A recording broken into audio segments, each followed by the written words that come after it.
두 번째 키워드는 뭐냐면 공동체입니다. 근데 저는 또 괄호를 해놨어요. 작은 공동체. 다른 영화들의 이제 공포의 대부분은 어둠 속에서 조성이 되는 맞아요. 경우가 되게 많잖아요. 어둠 속에서 무엇인가 나올 것 같다라던가 어둠 속에서 무엇인가가 출몰 하거나 뭐 변하거나 이런 건데 여기서는 대낮에 그리고 한낮에 어떤 유령 같은 것이 등장하지 않고 인간들이 무서운 이제 그런 이야기인 거죠. 그쵸.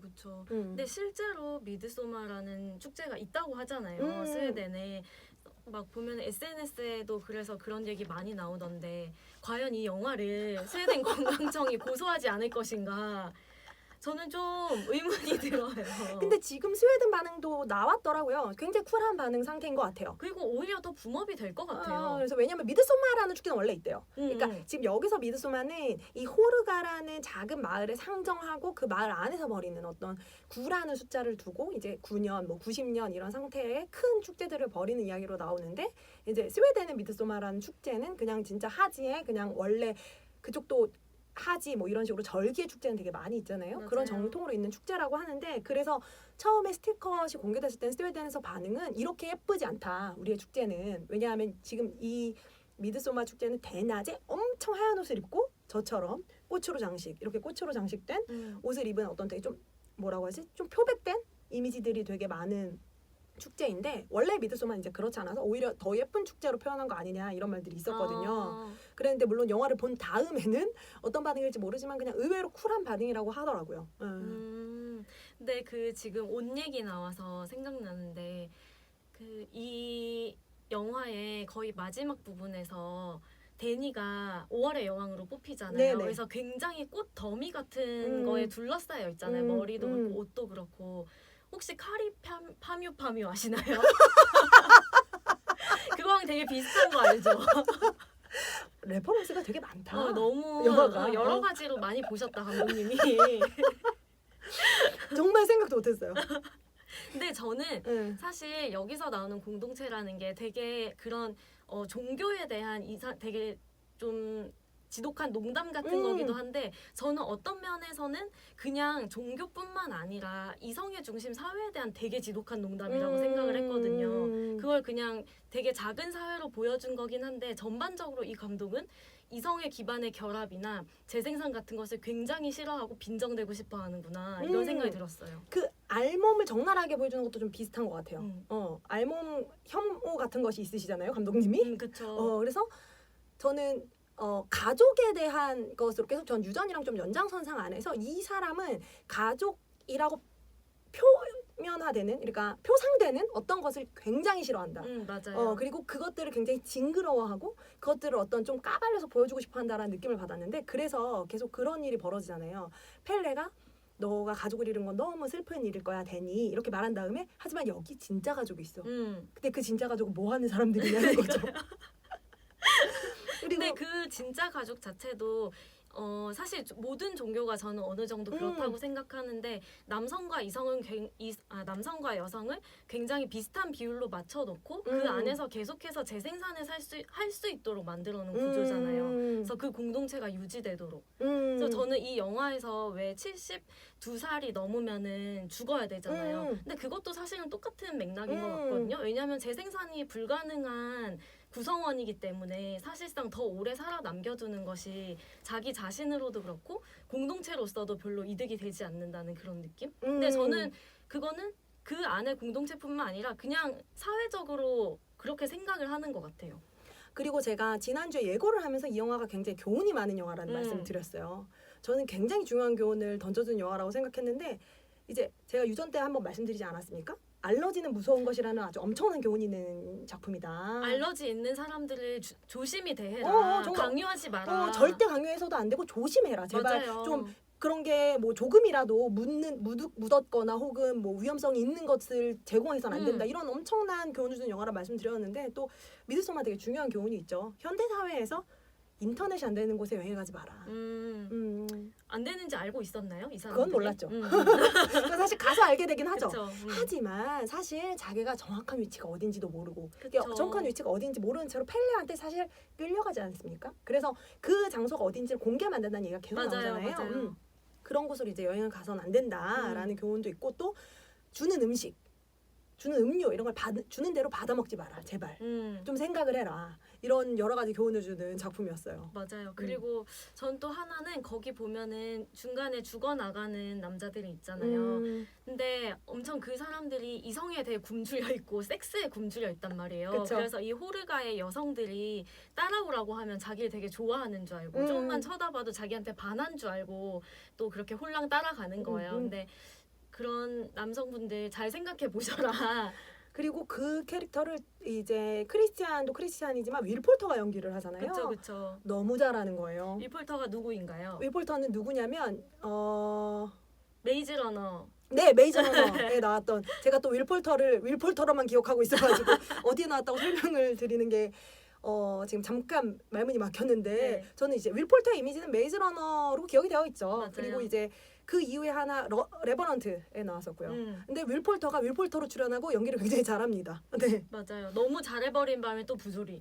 그래서 저렇게 자기 자신으로 출연시킬 수가 있나? 이렇게 생각을 했는데 또 거기 나오는 그 조시.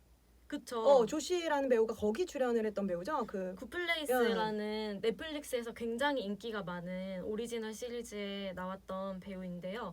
이름이 조금 어려워가지고 맞아요. 제가 지금 찾아보고 있는데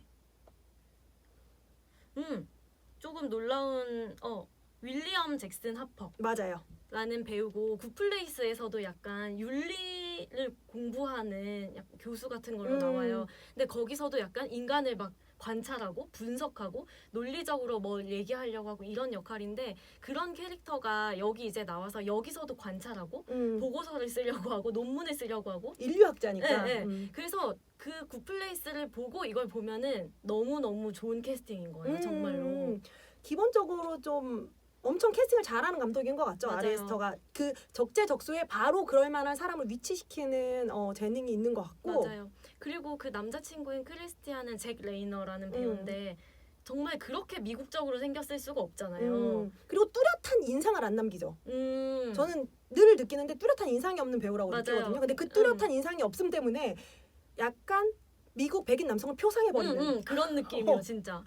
그래서 그 데니가 죽여버리는 것이 남자친구 크리스티안이기도 하죠. 하지만 정말로 그 어떤 질이 멸렬하죠. 질이 멸렬하고 좀 지지부진하고 어떤 뚜렷한 태도를 보이지 않고 그렇게 윤리적이지도 않은 어떤 희미한 남자를 다 죽여버리는 그런 느낌을 받기도 했어요. 저는.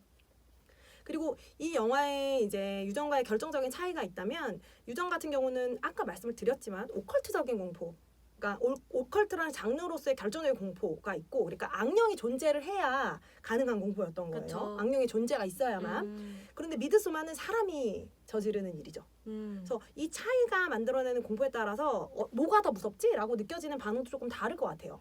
저는 유전을 봤을 때는 사실 유전은 약간 고어한 장면이 그렇게 많이 나오진 않잖아요. 후반부에 좀 몰려있는 편이고 중간중간에 물론 뭐 새의 목이 잘린다던가 이런 건 있긴 하지만 그거는 고어하다고 하기에는 조금 애매하고 뒤쪽에 몰려있는데 저는 그 이미지가 너무 저한테 트라우마를 남겨서 엄청 오래 악몽에 시달렸어요. 근데 미드소마 같은 경우는 고어한 장면이 되게 많이 나오긴 하는데 그게 좀 과장돼 있다고 할까? 그 과장돼 있고 봤을 때 보면은 좀 엉성해요. 그것들이 모형 같다는 느낌이 되게 많이 들고 그냥 그거를 그대로 보여주기는 하는데 엄청 그게 이미지적으로 뭐 음침하다거나 되게 찜찜하다거나 이런 느낌을 남기진 않는 것 같아요. 대낮인 것도 확실히 영향이 있는 것 같고요. 저는 두 영화를 비교를 한다면 무서움의 정도에서는 유전이 더 앞선다고 생각하거든요. 그런데 이제 저는 이 영화도 찝찝한 것이 남거나 하진 않은데 전 미드소마를 굉장히 재밌게 본 케이스인데 사실 영화가 2시간 27분이죠. 맞아요. 거의 2시간 반인데도 저는 모든 영화를 90분에서 100분 사이 정도 많아도 120분 안에 끝내자라는 주의를 정말 아주 오래전부터 밀고 있는 사람인데 그런데도 이 영화는 2시간 27분이 아깝지 않았어요. 맞아요. 사실 좀 느리기는 하지만 그 재미를 좀 꽉꽉 채워놨다고 생각을 하고 이 영화의 특징 중에 하나는 또 지독한 농담이라는 말씀을 효진 씨가 계속 하시지만 웃음이 있죠. 그쵸. 어처구니 없는 위트들이 존재를 하고 그래서 약간 보다가 웃을 수 있는 지점들이 있거든요. 그렇기 때문에 저는 좀 재미있게 봤는데 대신 저는 미드소마의 특징, 가장 강렬한 특징 중에 하나는 영화적 체험이라고 생각해요. 그게 어떤 면에서 영화적 체험이라는 거냐면 2시간 반 동안 저희는 갇혀 있어야 되는 겁니다. 네네. 예. 유저는 사실 다른 데서 보셔도 돼요. 유저는 저희도 사실 집에서 봤잖아요. 그렇죠. 집에서 빔을 쏴서 봤는데 저는 유저는 멈추지 않고 볼 수 있는 영화라고 생각해요. 그런데 미드소마 같은 경우는 갇혀있지 않은 보기 되게 어려운 영화라고 그럴 것 같아요, 진짜. 생각합니다. 그래서 어느 정도는 저는 영화적 체험인 것을 감안하고 만든 영화고 그것을 의지를 가지고 아레스터가 2시간 반 동안 가둬놓으면서 놓고 보게 하려고 만든 영화라는 생각이 들었어요. 왜냐하면 네. 이 시간 9일이죠. 근데 사실은 진짜 이 영화의 무서운 점은 9일이 아직 안 지났다는 겁니다. 난 중간부터는 세지도 못했어. 이 이야기를 조금 더 뒤에 하고요. 아리에스터 감독이 사실은 이 영화는 극장에서 보게 만든 거예요.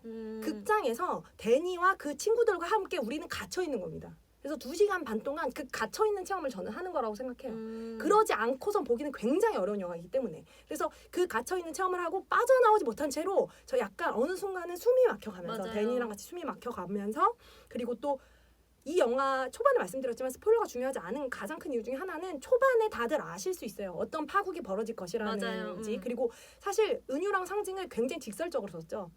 유저는 2번, 3번을 보면 더 맞춰지는 게 많은 영화예요. 그런데 이 영화는 보는 도중에 그 모든 상징에 대해서 이해를 거의 하게 됩니다. 그러니까 사실 상징에 대해서도 이해를 하고 상징으로 그러니까 복선으로 제시한 것도 다 이해가 되는 거예요. 어려운 영화는 아니에요. 그래서 그걸 보면서 앞으로 어떤 일이 벌어질 것을 예상해요. 그러면 빠져나가고 싶잖아요. 근데 그 빠져나가고 싶은 상황에서 빠져나가지 못하게 만드는 영화라는 거죠. 그래서 저는 이게 굉장히 영화적 체험이 중요한 영화라고 생각을 해요. 그래서 갇혀 있다는 경험을 함께 하게 함으로써 아리에스터라는 어떤 예술가가 그 체험을 동시에 극장에서 경험하게 만든 영화적 체험으로서 만든 영화라는 거죠. 네.